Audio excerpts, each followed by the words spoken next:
stop. Earthquake. Really? Yep.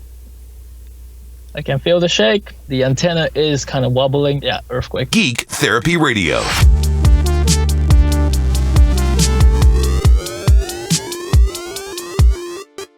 Peter is my guest all the way from Tokyo, Japan. We are brothers in that we both own a DeLorean. Peter, how are you doing? I'm doing fine. I'm just wake up. Yeah. So it's almost 10. Yeah. So it's almost 10 in the morning for you there. Are you in Tokyo? It's just yeah, I'm in Tokyo. Just the beginning of the Saturday. So right. I slept quite late last night. You know what's funny? Now that I'm thinking about it, and it's kind of ironic, I should turn on a light for my face. Now that I'm thinking about it, see, you're in a DeLorean, and I have a DeLorean also. It's Friday night for me, Saturday morning for you, so you've time traveled compared to me. You're already in the next day. You're in a DeLorean. So that's very fascinating. That makes time travel possible. So the flux capacitor, you have one in your car. Where did you get that, or did you build it yourself? I get that from a custom vendor, which he made it just the shape of less smaller than the one in the movie prop, so it fits the gap in the shelf. Yeah. To not sacrifice the usability. I like it a lot because it's also dog gray fits the theme. Yeah, that's nice. So in my car, I don't have a replica like that, but once upon a time I had a small one that went into the cigarette lighter, the 12 volt socket. Yeah, I remember that. That's from the Geek. Yeah. I think geek.com. And I really regret I should buy one too back in days, like 2012, something like that. Yeah. And unless I missed something, I don't think they make them anymore. I went back to check, and I don't think they have them anymore. Yeah, there is only one USB socket one, and then the keychain one, which they limited like 500 of those, like made in stainless steels. That's it. Mm-hmm. And signed by Bob Gale. That's it. Yeah. Wow. So mine broke the USB. It charges my cell phone. So when people would say, "Oh, where's your flux capacitor?" I would point to it in the cigarette lighter and say, "It's right there. It charges my phone," which is always kind of a kick. But usually, because when you drive around, you get all sorts of questions about the car, and my kind of default answer for when people ask me, "Where's the flux capacitor?" I just say I took it out because it took too much plutonium. It was too hard to find the plutonium for it. But so that didn't change. Yeah, same here in Japan. And someone they try to squeeze the best Back to the Future joke, and well, usually it didn't work because as an owner, we all hear the million time of it. We all have the answer. We all know how to deal with it. Right. So rather than being asked, I just point it. There it is. Right. Find yourself. So I don't even want to ask what that the sticker on the back window is. I can kind of read it. It's backwards. Yeah. It's kind of funny. So what year is your car? Mine's an 83. What year is yours? It's the 81. 81. Produced in August. Do you know? With the gas flap. Yeah. With the gas flap. Yeah, I've seen on Twitter. Yeah. I'm going to share if that's okay, I'm going to share your Twitter. Yeah, fine. On the video and the podcast. And so if you're listening on the radio right now, make sure that you go subscribe to the Geek Therapy Radio podcast in your favorite podcast player, because in the description I always include a lot of goodies, and in the description of this episode I'm going to include a link to Peter's Instagram account, and you take amazing pictures of your car. It looks like you keep it so clean. How long have you had your 81 DeLorean? Oh, just almost 2 years. I bought in 2019, November. So yeah. Well, and then since then I've been daily commute with this. Daily in Japan, and you drive on the left side of the road in Japan, and and this is my actually first car, so it is kind of a hassle to get used to it. So wow. I have to get the car in the evening, which is my first time being in the left hand. And when I got the car, it's almost night with the stock souvenir steel beam is so dark, and then blah blah blah highway traffic jam. That the time wasn't. I wish I feel was that because it's so heavy. Yeah. The responsibility, the steering, everything. So it is a manual transmission. Oh, it's an auto, but It's that's auto. fine because that's the only That I was trying to buy the manual, but the manual's being already sold. I saw the advertised. They have two, one manual, one auto, and well, surprisingly, I think the auto one's still really in a mint condition, so it's less than being used. It looks really nice. I know Tokyo is much more populated than Houston, but Houston still has 6 or 7 million people, and there are times, especially with the manual transmission, where I'm doing the heavy clutch in heavy traffic that it's only in those moments that I wish that I had the automatic. But overall, I'm glad. Yeah. Overall, though, I'm glad I got the manual. I got mine. It'll be 21 years in July. I have it since since July of 2000. And I'll let everybody know right now who's listening how much I paid for it. I'm not going to say how much it's worth right now. People can go Google it. But in July of 2000, I paid $9,500 US dollars for the DeLorean, and now it is worth it's worth quite a bit more. I'm not going to ask how much you paid for yours, but do you think you got a good deal? Well, no, actually no, but so at least for the average Joe, they can try to go to contact the DMC in America and then say they want a car, and then they have to find all sorts to like logistic to ship the car to here and get imported and they get registered and modify the car. Some lights like the blinker, the catalytic, something like that. So yeah, for every people, if there is a car on the market, like for the car shop, maybe they would take any chance to buy, because at least the money is the only object rather than find a bloke in America and help you ship the car. Blah blah. I think that's the more time consuming, and yeah. So you found yours in Japan, or was it nearby somewhere? Yeah, it's fresh imported from California, and then the car has been already registered until the last 2017, because the sticker on it, on the license plate, it's been tax paid. Yeah. 2017, yeah. And the owner has keep a really thorough record, and then I can find the VIN number on the website, which they keep all the record for the previous owner. And then I was so surprised that they even have a letter from John Delorean. He has signature on it to gratitude of the people who purchased the car. Wow. I didn't get the letter, but someone took it. But at least I get the car. Yeah. That's incredible. And you have a very early model. The ones with the gas flaps. Yes, very early. The VIN number is 3104. 3104. Okay. And mine is 15501, so 15,501. So the VIN numbers, for anybody listening right now, for people who don't know cars in general, VIN number doesn't mean like his was the 3,000th car or mine was a 15,000 car, because there were only about 9,000 DeLoreans ever made. So VIN number has nothing to do with the number of car it was. Not really. Or you can't tell just by the number itself. There's usually some code in there that'll tell you, but so gosh, there's so many questions. So you've had it for 2 years. Do you think that you've gotten very comfortable driving it in Japan? Yeah, since it's auto, and then Japan got a traffic jam all the time at the evening, so yeah. I was really lucky to have an auto, so I don't need break a sweat. Yeah. Just stayed in traffic jam. And you said that it's your first car. Do you have any other cars other than the DeLorean, or is that it? If you need to go get groceries, it's the DeLorean. Yeah, I take to the grocery. I go eat a Big Mac in the midnight. I just go travel. Drive around in the midnight, just taking photos. Yeah. That's it. And I love, what do you use to edit? Do you use Photoshop to edit those pictures, or what do you use? No, usually just a cell phone. I'm not that serious guy, but I'd rather just park my car and let the rest of the people, public, do the rest because they love the cars. They will take it the hell of it.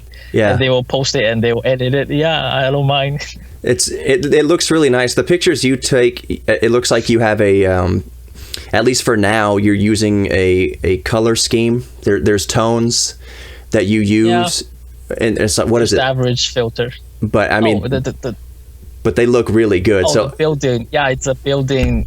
I use a Chinese cell phone. It's called Xiaomi. Okay. You heard it? Yeah, and then they have the default filter, which the theme is called Cyberpunk. Neat. That's neat. Okay. They know. Yeah, they know the stuff. So, you got me. I don't want to get too sidetracked on Chinese phones. Other than it just reminded me of something interesting that is kind of happening with Huawei and like the U.S. government. I try to avoid that too. So I picked the Xiaomi, which is a kind of a novelty. I'm similar to the Apple, which I would say. Mm-hmm. They tried to build the brand image. Right. Like Huawei is like a big house brand. Yeah. Xiaomi is still a very niche brand. So at the time, we all know that Chinese manufacturers copy a lot of other manufacturers with almost no. They don't care. Like if the United States said, "Hey, stop copying Apple," the Chinese manufacturers would be like, you can't make us. There's no way. And even if you did, like, you'd still buy all of our stuff. So we're not going to stop just because you tell us to. It has been improved a lot since like past 10 years, past a decade, because since people, the Chinese government know if you want to make business, for the foreign company, they have to establish copyright law to protect the foreign company. So it's not like as crazy as they used to be. So the lawsuits could get winged by them. So, and then things get under control. So nowadays, it's unlike maybe in the past a decade, people will start joking about like a really poorly copied bootleg of any item that's sold in China. But now Chinese produce their own. So it's kind of getting good, I think. Yeah, we can we can talk for hours about how China in the past 30 years and gadgets. Sure, maybe that's on the next episode. It's a next one, exactly. What do you do for a living? Do you drive your car to work, or what's the situation there? At the time when I just newly bought the car, I started my own company. I opened a hotel. Wow. With the coronavirus outbreak at the same time, so 2019, the autumn. So and the winter come, and then it gets in Japan. So I know there's no any chance to make a really successful career. But I still, the hotel is there. I still got my job, but that's it. Like the situation now with almost zero foreign people, no any travel industry. So I can't really hope any foreign people to visit. So I still got the local customer with the hotel still running well, but that's it. That's the limit. If the borders open, then maybe I can have more business, so I can earn more. But so far, the hotel is fine and it's been stable. So I am looking for a new job, and now I'm working for IT now. Okay. Well, that you still got something to do. That's all I was hoping for, is that you were still working and had stuff to do. And do you go into an office every day, or are you working from home? No, I go to the office, but I can work from home, either, both. But at the time for the hotel, I usually travel in this car because it's kind of far away from the city center. I live in the place, how to call it, it's not exactly Times Square, but it is a travel tourist heavy place. So we got the Akihabara. It's the anime mecca for electronics. Okay. Something like that.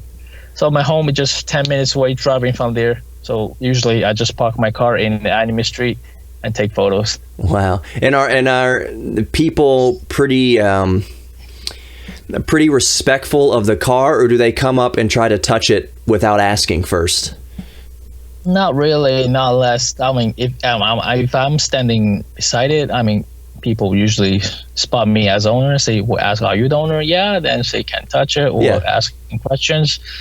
usually I just open the door, let them sit in, so they Right. can have the time of their life. Right, exactly. And see, here's the thing, and that's a good point there. As an owner, and I'm sure you're learning this as well in the few years that you've had the car, it's not about having a fast car. It's not about driving it really hard or fast or trying to race people or anything like that. A DeLorean is for cruising around, and the real joy that comes from driving a DeLorean around is, I'm sure you've noticed, everybody likes it, whether they are a very young child or elderly, an old person.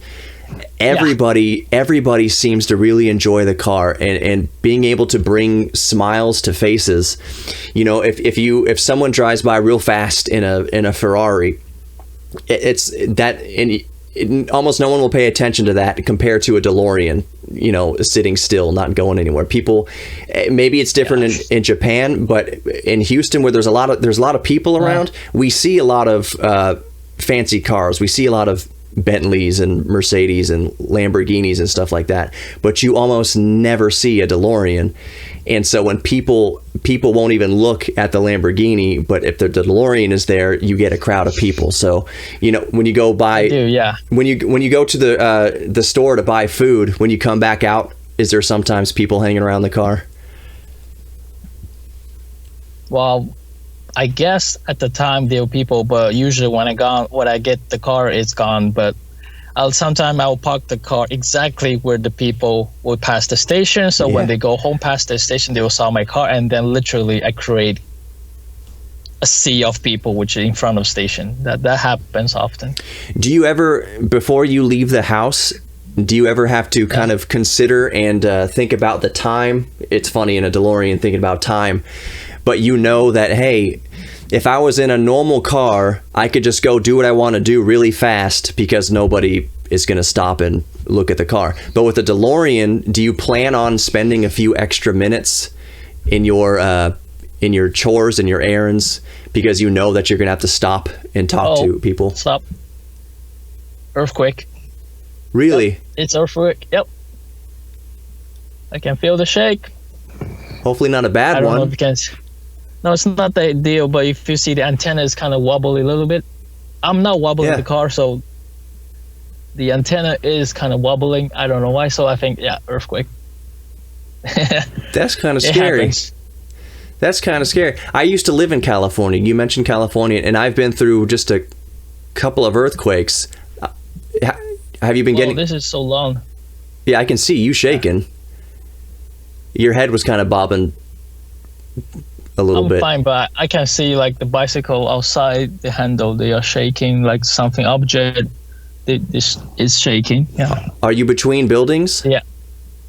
Well, I'm underneath the building, so it's a car park off of my apartment. So that's fine because the at least it survived like a magnitude 4. Yeah. So it's quite a big deal if you come close to 3, and then ever so far it happened so far it's around 3, so this is like 2 maybe, I guess. Yeah. How when was the last tremor, when was the last earthquake y'all have had? Just a little one? Not long ago. I think there's a 4 strike. It was really long, and then like when you go to the convenience store, pretty much all the food stuff will be just falling on the ground and then break.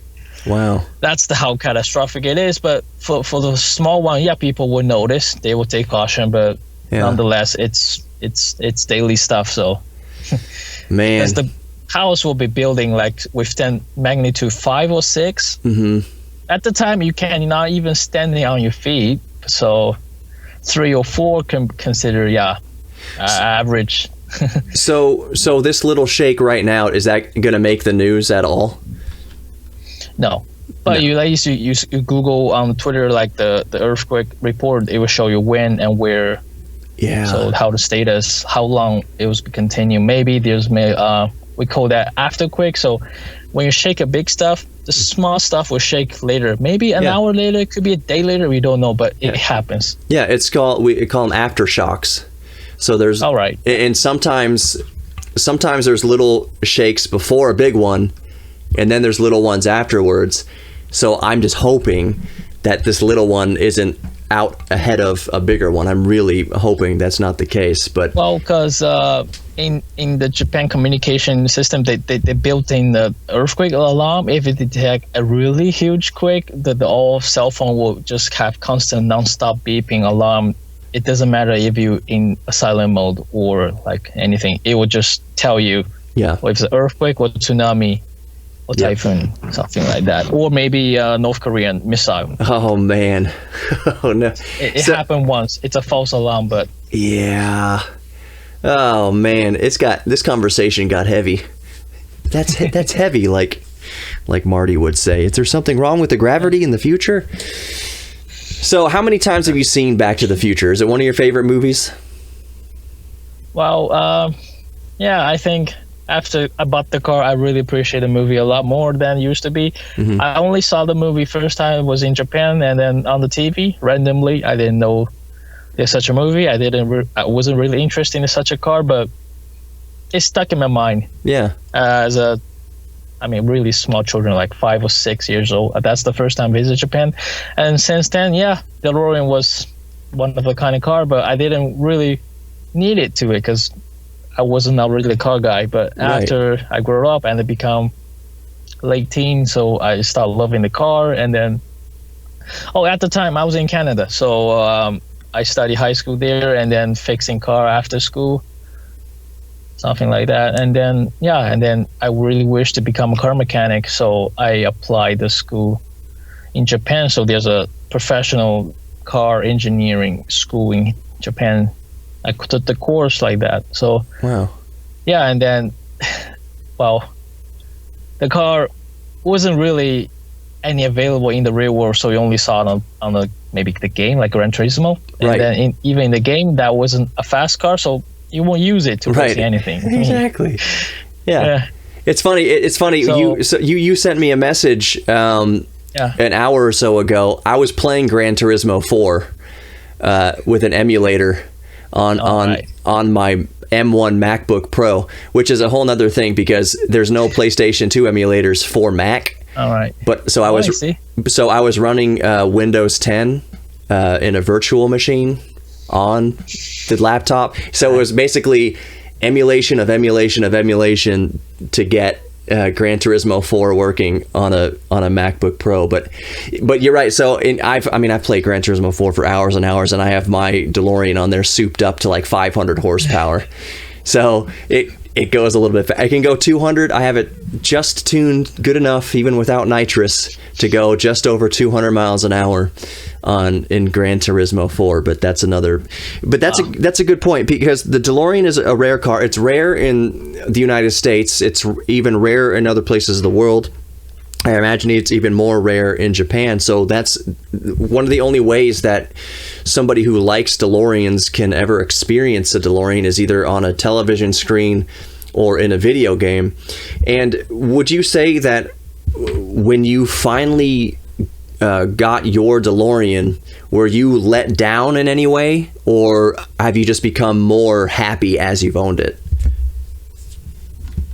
I think overall I'm more happy because I didn't expecting a top-notch quality or the performance as the movie. I mean, Yeah. but because since that's my first car, I have nothing to compare about, so nothing to complain about. Because I liked fitting with the cars, and I'm really happy this car was built. Everything can be fittable, so I can fix it, mint it all by myself. Yeah. Not just by the car performance overall, but serviceability is good. Yeah. Parts is really aplenty on the website. Right. So it's good, yeah. There's plenty of parts in that website. So the DeLorean Motor Company is based where I live in Houston. It's actually a little town north of Houston called Humble, Texas. If you're not from Houston, it's spelled humble with an H, Humble. But if you're from Houston, if you're from Texas, you know to pronounce it Humble, no H, just Humble. But that's where the DeLorean Motor Company is based, and now they have kind of satellite facilities around the world. I don't know if they have a facility in Japan, but I know that they have one. Well, in California? Not official. It's not official facility, but the mechanic is certified, and that there is Delorean Motor Japan in Aichi Prefecture. How far is that from you? It's often kind of 5-kilometer drive, so that's not bad. 300 miles. Oh, 500 kilometers. I thought you said 5 kilometers. That's like 2 miles. 2.1 miles. So so like 5-hour highway, something like that, on the blast maybe. But they can just ship you parts pretty quick. It's a different story. The whole shop was a bike shop. Wow. He fixed bikes for living, but on the weekend, occasionally he'll fix the DeLorean, and then occasionally, and then since he is the only mechanic that is literally certified by the granddaddy of the MC, so the CEO, Jane Espen, and Steven actually met him, and then he has been to America and get some steel back. So he is an official DeLorean mechanic in Japan. Wonderful. One and only. So so it's James. That's only one person. Right. It's James Espy and Stephen Wynn, and I've known them since I've had my car for over 20 years. I remember when they were in a very small garage near downtown Houston, and Stephen was in that garage just with his, all covered in oil. He was the guy who worked on DeLoreans, and now it's become this big, a worldwide kind of brand, again, if you want to call it that. So they've come a very long way. Were you saying? I'm sorry, I didn't mean to interrupt you. Were you saying that the mechanic at the bike shop is the only guy in Japan really working on DeLoreans? I think for the people who can depend on him, that's the only guy. But there are some random mechanic which have some few DeLorean experience, but he is the only guy, and then people usually ask for him, like for diagnostic problem, like some no issue which car didn't go stop. Right. And then he usually have 5 slots, 5 lifting garage. So usually it's all been parked. Usually it take a year or maybe half year to get your car back. Once you send the car to the shop, it will take that long to actually get things done. So it is kind of hopefully a situation. If you really have a catastrophic failure, maybe you should go ask him for help. But other than that, I think you better do yourself. It's quicker. So speaking of that, what have you done to the car most recently? It could be small. I think interior. Interior. I fixed the door gap, like the panel gap, something. Those are kind of tear off. I do, and then like this, I just convert myself a lace style door strap. I just drill a hole, put the strap in. But usually, my car was early type, so I don't like that strap, something like that. Can you show us? And this will be useless for anybody on the radio, but this is why you should subscribe to Geek Therapy Radio on YouTube. Oh, you got the steering wheel. Did you add the letters yourself to the steering wheel? No, I bought the logo from the Houston, and which they stuck immediately. I bought it. Yeah. And this is the GPS speedo. Nice. There's a backup camera all the way on, so intended to give me more view. Yeah.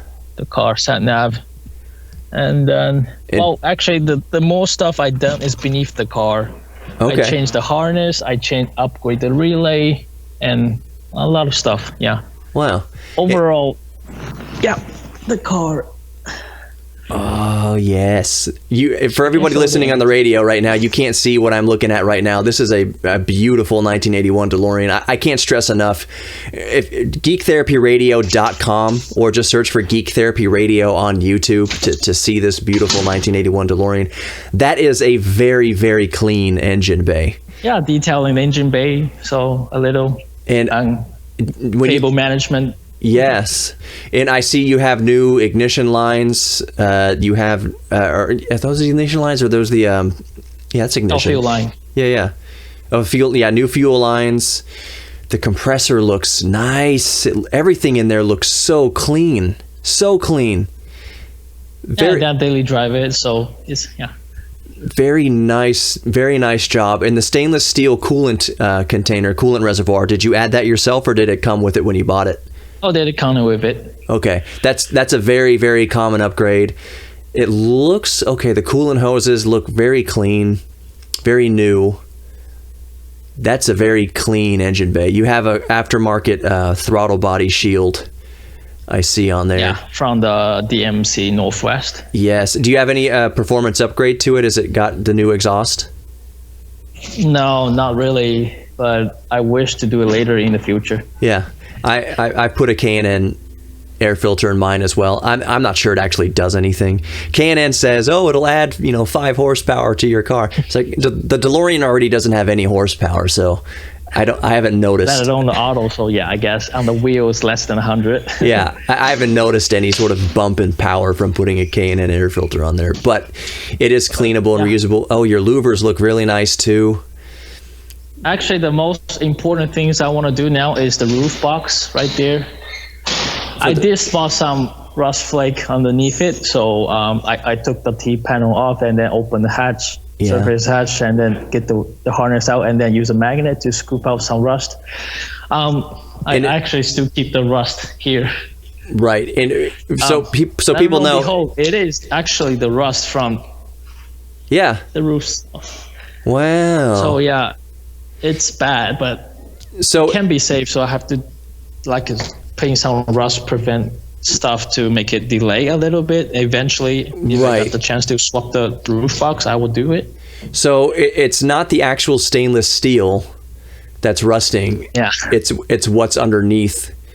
Yes, underneath there's a roof support box, which is put the hinge for door, and then that's the only part I really wish to tell John Delorean make it in stainless steel, not the chassis, but that roof box. Yeah. In one of the traffic side, one of the issues, one of the parts that's very hard to find that they don't make anymore are the torsion bar. You see I'm pointing at the screen like you know what I'm doing. What the metal rod that twists to help open the door, it's the metal torsion bar. It's in the seam right there. It was made by I believe Grumman Aviation back in the 70s or 80s. You can't get that bar anymore. Nobody makes that bar anymore. Actually, there is one. Ooh. Manufacturer still make it, and then it costs the same as the original price, but $1,000 per bar. At least you can still get it. I didn't know they still made. I didn't know somebody started making them. That's wonderful. There is. It's just on the website. I can show you later. What I did the most is the keyless entry. I did it myself. So. Oh, and you got the stripe on there too. Yeah. Do the wings aloft. Yeah. Oh, that's gonna make my nephew scream. He asked me the other day, have you put the automatic door openers on your DeLorean? I was like, oh, not yet. Is that the wings aloft system? Is that what they call it? Yeah. Wings aloft. How hard? I changed the headlight to. Oh, sure. What? No, I was just saying. I forgot what I was asking. Oh, did you install wings aloft yourself? Yeah. Nice. And I changed the headlight to LED, which is color changeable. So normal time it will act like a fog light. So there are RGB headlights? Yeah, there is, but you don't need RGB. But now it's switchable, so now it's just a purely white car for the highway for the dark place. Yes. I still like the yellow theme, so. Yes. Okay. So if you're just listening to the radio and you don't go to YouTube to watch this for whatever reason, Geek Therapy Radio on YouTube, his headlights change color. Not like, not from blue to red or whatever, but kind of the color temperature changes from very warm to very blue. So for something like, I would say maybe 2,800 to 5,000 K in color temperature, but he can change it. Are you changing that with your remote control, your keys? No, just the switch. You just need to high beam, low beam, and switch the color back and forth. Another good thing about you using the LED headlights is that they won't get so hot, and that front fascia won't. They kind of deform. They bend and. Actually, I think the reason they deform was not by the heat, because usually you just don't use the high. I mean, low beam is here, but usually it warp here. That's only when you use the high beam a lot. But I don't think people use that much high beam. So the last thing I can. Assume will be the expansion rate difference, because the SBR is expand differently than the fiberglass body itself. So Right. when they expand it, it stretch it, and then it cannot be shrunk back anymore. So it collide here. That's what I assume. Yeah, it kind of buckles and Not the heat. Yeah. interesting. I didn't even think about that. So there's the hood. Here, can you flip up the gas flap on the hood? Well, you got the hood open. We'll do the gas flap in a second. Yeah, there's the gas flap. Awesome. I wish that they didn't eliminate that later on. I have to lift the whole hood to put gas in my car. It's not a big deal. I also got the strap bar beneath it. Oh, there you go. Yes, very nice. That is a very, very clean. I think what you've done to the car is very tasteful. You haven't done anything extreme. If you see the wires device here, yeah. Oh, you got a servo on the trunk release. That is backup. That's so beautiful. That is so beautiful. So if the wire snap. Peter, that's awesome. There's so many spare parts and like the diagnostic stuff, the dwell meter, blah blah blah. Yeah, I have to carry all the stuff by myself. So eventually, if it breaks down the road, I can deal with it. Oh, absolutely. Something about it. Absolutely. You need to keep that stuff in the car. In a DeLorean, but any classic car, you need to keep spares. You need to keep spare fuses, spare relays, jumper cables, coolant. There's also battery charger, spare parts here, so I can pretty much open a shop of it. Nice. Very cool. Can I see the back tires? Mastercraft. Okay, I was looking because I just put new tires on mine and I wanted the white letters like that, but there's not very many manufacturers that make that tire size with the white. I think eBay has the answer for that. Right. I found 5 maker. They make the tire the size and plus the white letter. Right. But I think this letter is the one I want. So rather than the Cooper Cobra or the BF Goodrich. Yeah, that's what I just got. Yeah. And then there's a HP 4000. And then what is that? There's more, but I think Avenger GT sounds nice for me, so I bought it. Nice. It's a mean name. I just wish the 14-inch rims on the front. I wish they made 14-inch tires that matched with the white letters. Okay. So Peter's back in the car now. Other than that, it is just as clean as it looks. I try to keep the leather clean. That's it. It's very tasteful. Peter, how old are you, if you don't mind me asking? I'm 27. Okay. So you're about 10 years younger than me. I'm 30. I'm going to be 38 in August. Oh. That's so neat. And a little nice touch of John DeLorean. That's his signature right there on the glove box. Do you know what car...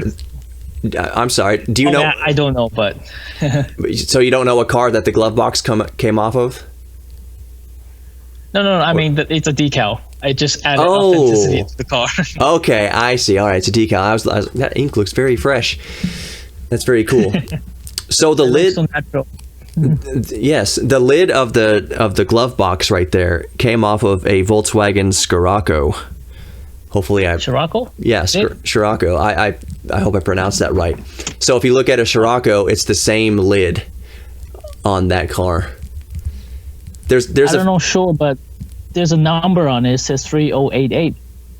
I don't know what that means. I don't know anything about my bin, or it could be a hint of the number the lid was made. I don't know. I don't recall seeing a yellow sticker on my glove box, but I'm not looking at my car right now. It's in the garage below me. Oh man, I could talk to you for so long about this car. Sure. So I guess we'll start kind of wrapping up the conversation for now. I'm going to have you on in the future, if that's okay. All right. Yeah. I could talk to you forever about the car. I'm trying to think of another thing that I can ask about the car. What is here? Okay, so here's the final thing. What has your family's response been to the car? Do they think you were crazy for wanting a DeLorean?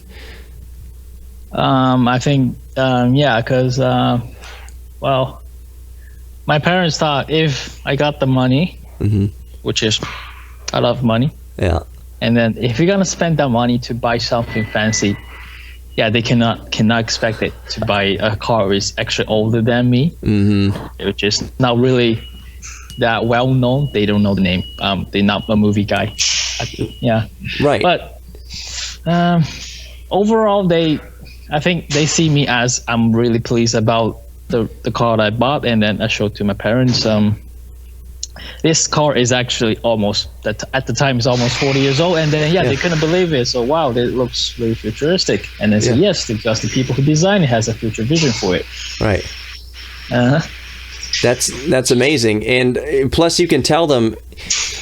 I don't know how much you spent on it. We don't have to say that, but you're not going to lose money on it unless you put a lot of money into it. You could sell it because they go up in value. So as long as you are smart about what you put into the car, if God forbid sometime in the future you want to sell it, theoretically you can sell it for more than you paid for it. It's a car that currently appreciates. I'm not sure about that because I put too much money into it. I changed the radiator, the fan, the suspension, drive shaft, blah blah blah stuff. Anything I can do, I did it myself. So it's already being added another 10 grand more, just the parts alone in it. It just means you have to hold on to it for a little longer. It means you have to enjoy it for a little longer. Yeah.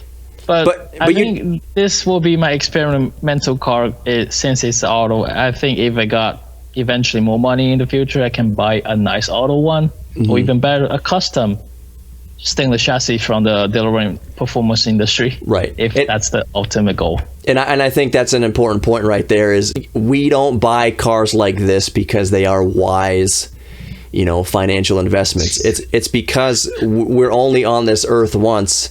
And you don't want to be 80 or 90 years old in the future wishing that you had bought a DeLorean or your dream car. So it's if you have the means to do it, if you have the opportunity to do it, it's great that you were able to do it and to enjoy it.